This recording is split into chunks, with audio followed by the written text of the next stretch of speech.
Okay जी, तो start करते हैं क्वेश्चन नंबर 8 से कंटिन्यू करते हैं एक्सरसाइज 6.5। अब इसमें अपर लिमिट है 1, लोअर लिमिट है 0 और ये लिखा हुआ है एक्स स्क्वायर डी एक्स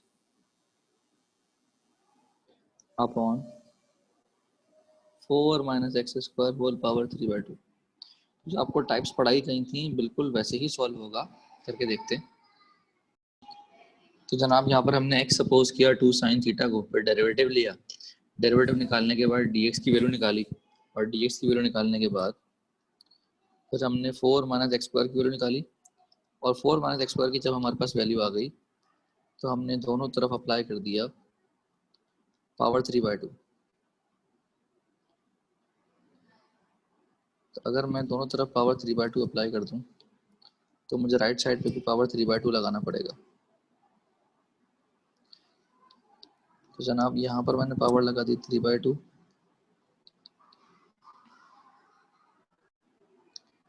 और यही पावर मैंने राइट साइड पे भी लगा दी। तो 4 की पावर 3/2 होता है 8। कैलकुलेटर का इस्तेमाल करें और कॉस स्क्वायर पे जो 3/2 है वो कैंसिल होके बचेगा कॉस का क्यूब। तो अब जब मैं वैल्यू डालूंगा तो जनाब अब मुझे लिमिट्स भी कन्वर्ट करनी थी। तो लिमिट्स हमारे पास वही हैं जो यहाँ लिखी हुई हैं 1 और 0। इसी को कॉपी कर लेंगे हम।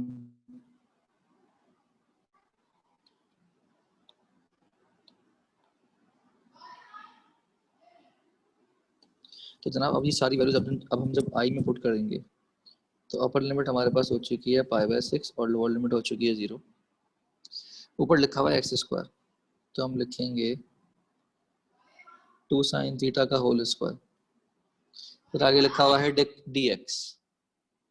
जब डी एक्स लिखा हुआ है तो डी एक्स की जगह हम लिखेंगे 2 कॉस थीटा डी थीटा और नीचे जो वैल्यू लिखी है क्यूब वाली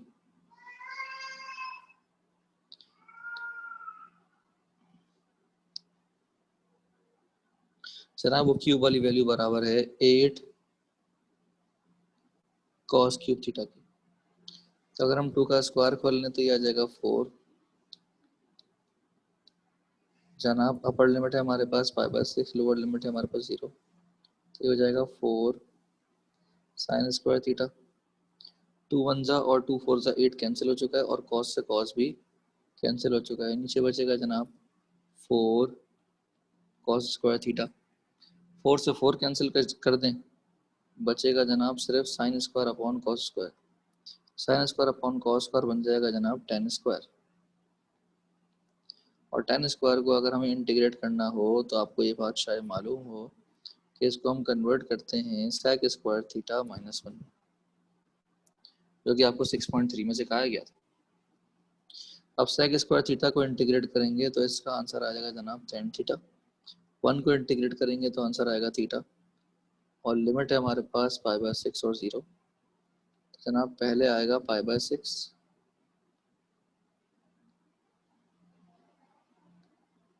और जनाब माइनस करेंगे फिर हम 0 पुट करके।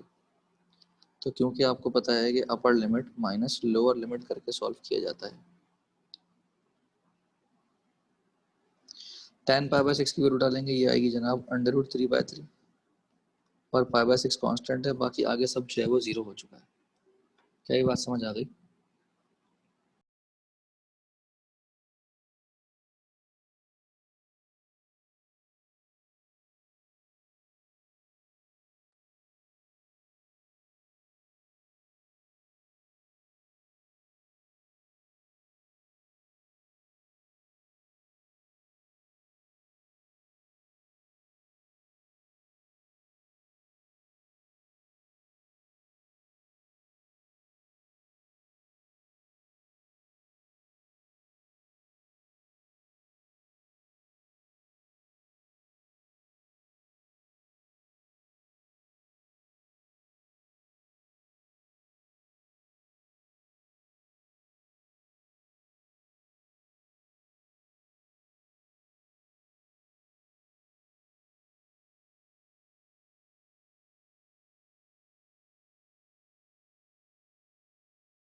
जब हम क्वेश्चन नंबर 10 को देखेंगे, क्वेश्चन नंबर 10 में हमारे पास क्या है, 5 लिखा हुआ है ना, तो 5 को हम बनाएंगे √5 का स्क्वायर, और उसके बाद वही सारी चीज़ें हैं जो हम पिछले सवालात में देखते हुए आए हैं, कोई ऐसी ख़ास चीज़ नई नहीं है। अब हमें कन्वर्ट करनी है लिमिट, तो लिमिट आप देखें कि तकरीबन ऐसी ही तरीके से सॉल्व की जाती है, बस आंसर डिफरेंट आएंगे। तो हमने इसको कॉपी कर लिया। सो अब हमें क्योंकि लिमिट कन्वर्ट करनी थी, तो हमने वही कॉपी किया। जनाब 2 की जगह पर आ जाएगा √5, 2 की जगह पर √5 आएगा, 2 की जगह पर √5 आएगा, 2 की जगह पर √5 आएगा, तो ऑब्वियसली आंसर भी डिफरेंट आएंगे।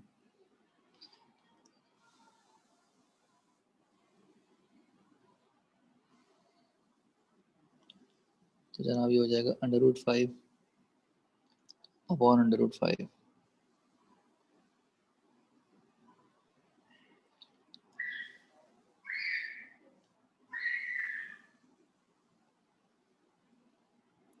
तो जनाब ये आ जाएगा π/2, और ये आएगा जनाब 0 अपॉन √5, जो कि हो जाएगा 0। तब अगर आप क्वेश्चन नंबर 10 की शक्ल देखें, वहाँ पर हम वैल्यूज डाल रहे हैं। तो अपर लिमिट π/2 है, लोअर लिमिट 0, एक्स का स्क्वायर लिखा जाएगा जनाब √5 साइन थीटा का होल स्क्वायर। फिर लिखा हुआ है रूट वाली वैल्यू हम निकाल चुके हैं,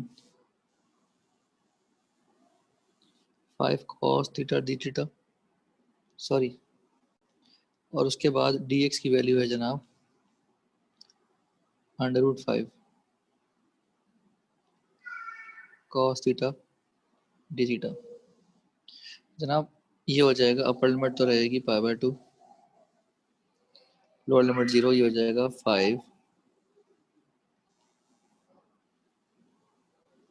साइन स्क्वायर थीटा, ये हो जाएगा 5 cos square theta d theta. तो जनाब अपर लिमिट है हमारे पास 25 बाहर जाएगा, अपर लिमिट है हमारे पास π/2, लोअर लिमिट है 0, ये हो जाएगा जनाब साइन स्क्वायर थीटा, और ये हो जाएगा जनाब cos square theta into D theta. याद करें, बिल्कुल ऐसा ही सवाल हमने 6.4 में भी सॉल्व किया था, खाली मुझे आपको याद हो, लेकिन खैर अगर नहीं भी याद तो हम इसको कन्वर्ट करेंगे 1 minus cos half,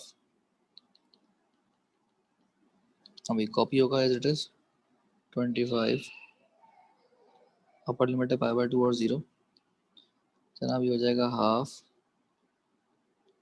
1 minus cos 2 theta,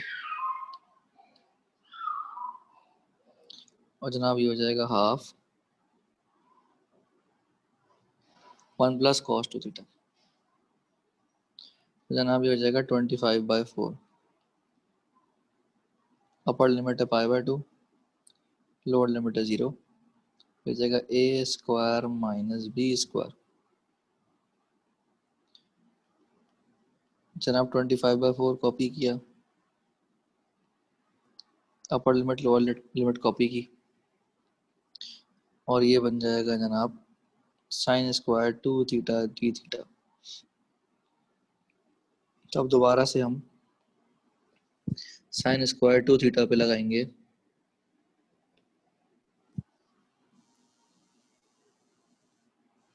formula है जनाब हाफ 1 माइनस कॉस 4 थीटा, और अब हम इसको करेंगे इंटीग्रेट। तो जनाब ये 25/8 बाहर चला जाएगा,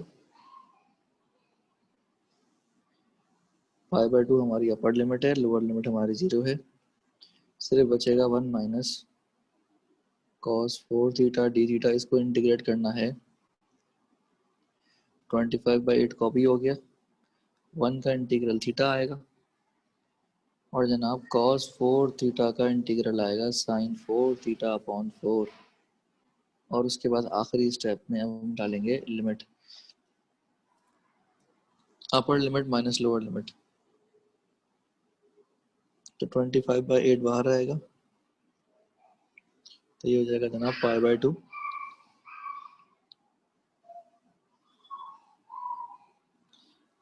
minus sine 4 times pi by 2 upon 4, और अब की बार आप पुट करेंगे 0, तो हो जाएगा 0 minus sine 4 times 0 whole divide by 4, जनाब ये हो जाएगा 25/8, और जनाब ये है पाई बाय 2, और आगे हो जाएगा सबका सब 0, तो आपके पास आंसर बचेगा जनाब 25/16 पाई। क्लियर जनाब, कोई मसला इसमें? जनाब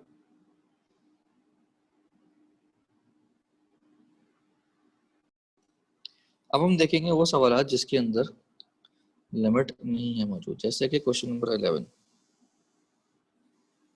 तो अब जिनमें लिमिट मौजूद नहीं है उसको किस तरीके से हैंडल किया जाएगा हम ये देखेंगे।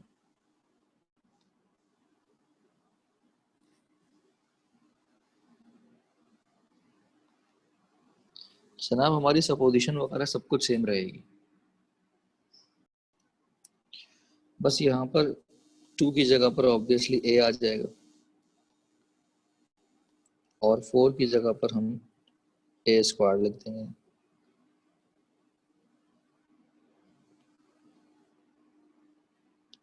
तो जनाब यहाँ पर a a a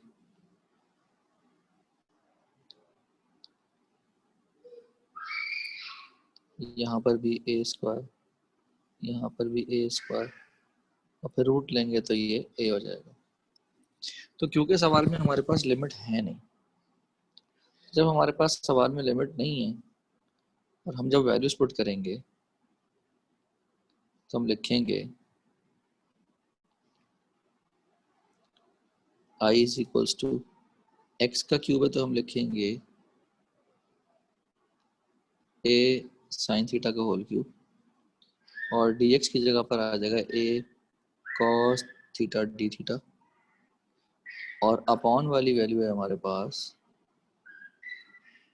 a cos theta.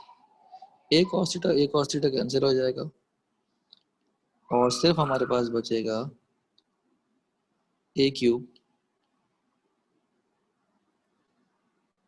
Sign cube theta. तो साइन क्यूब थीटा बड़े अच्छे से आपको इंटीग्रेट करना आता है, तो पूरा प्रोसेस आप अब लगाएंगे साइन क्यूब को इंटीग्रेट करने में, जो कि बड़े ज़बरदस्त तरीक़े से आपको आता है। तो जनाब आपने पूरा प्रोसीजर आपको पता है कि साइन क्यूब को किस तरीके से इंटीग्रेट करते हैं, पूरा हमने वही प्रोसीजर लगाया।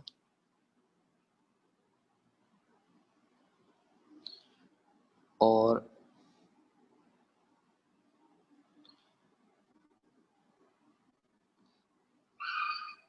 अब हम आखिरी स्टेप में t की वैल्यू को पुट करेंगे, तो जनाब ये है माइनस a क्यूब, और ये लिखा हुआ है t। तो जनाब t की वैल्यू है हमारे पास cos थीटा, तो हम लिखेंगे cos थीटा, और यहाँ लिखेंगे cos क्यूब थीटा अपॉन 3। अब इशू छोटा सा ये है कि हमारे पास जो आंसर है वो तो आ रहा है cos की फॉर्म में, लेकिन हमें आंसर cos की फॉर्म में नहीं देना। ऑब्वियस सी बात है कि हमें आंसर जो है वो x की फॉर्म में देना है, क्योंकि सवाल हमारे पास x की फॉर्म में था। तो हमने ये देखा कि सिंस अंडर रूट, हमने ये देखा कि सिंस a cos थीटा बराबर था a² माइनस x² के, या ये कहो कि cos थीटा बराबर था under root a² minus x² upon a के। और इसी तरीके से अगर मैं क्यूबिंग कर दूं बोथ साइड, तो रूट के ऊपर जब आप क्यूब लगाएंगे तो पावर हो जाएगी जनाब 3/2। जनाब इस तरीके से हमने यहाँ पर वैल्यूज़ निकालनी और ये वैल्यूज़ अब हम यहाँ पर पुट कर देंगे। जनाब कॉस क्यूब थीटा की जगह पर मैं डाल दूंगा, कॉस थीटा की जगह पर डाल दूंगा मैं under root a square minus x square upon a, और कॉस क्यूब थीटा की जगह पर आ जाएगा जनाब a square minus x square whole power 3/2 upon में 3 पहले से मौजूद था और ए क्यूब वहां से आ गया। क्या ये बात समझ आ गई आपको? कोई मसला है इसमें, कोई प्रॉब्लम है इसमें?